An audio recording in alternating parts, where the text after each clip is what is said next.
All right, y'all, hang on to your seat because this one's going to get really bumpy. Y'all come on and let's get into this crazy avian flu and mass bird culling situation today. We're getting ready to ruffle some feathers, y'all.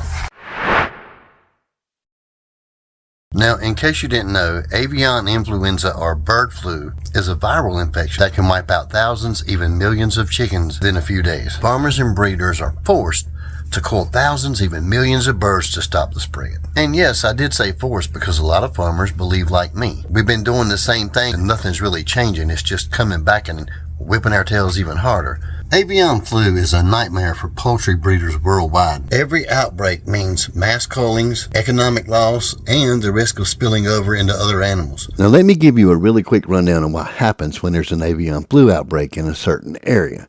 Once there's a report or an outbreak, authorities will swoop in and they'll quarantine the affected area or farm, and trust me, you wouldn't believe how far they'll go.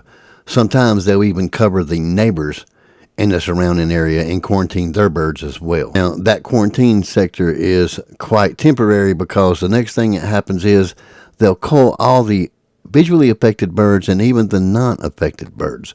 This is because the visually unaffected birds have already been exposed to the affected birds, and they should break out at a later date. Therefore, eventually every bird will have to be culled. And because this virus can live in your soil for at least 2 months, they'll go ahead and make sure that there is a disinfection of the entire farm and the neighboring areas to ensure that they kill the virus inside the soil.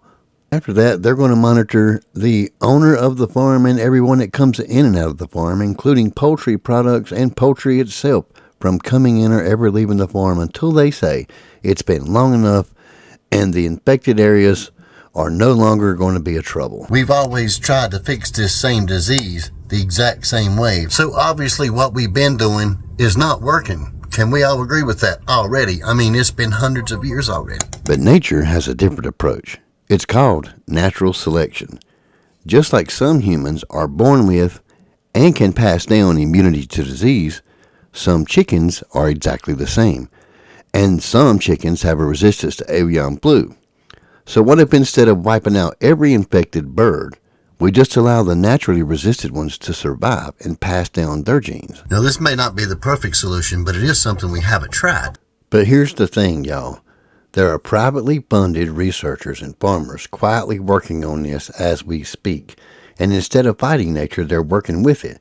By selectively breeding resistant flocks and using controlled exposure, they're building a poultry industry that's less dependent on mass cullings and constant fear of outbreaks of this stuff. There's farmers that actually right now own chickens that are resistant to the avian flu virus and have been for over a decade. So why haven't our powers that be already did this on a much larger scale for everybody across the nation?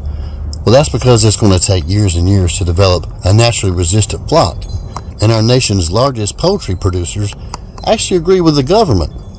The fastest way is the best way, because they want to hurry up and get back to producing that genetically modified, steroid-enhanced, antibacterial fed garbage back on the shelf, because the American people can't feed themselves. The main reason, they're going to lose billions and billions of dollars in the process.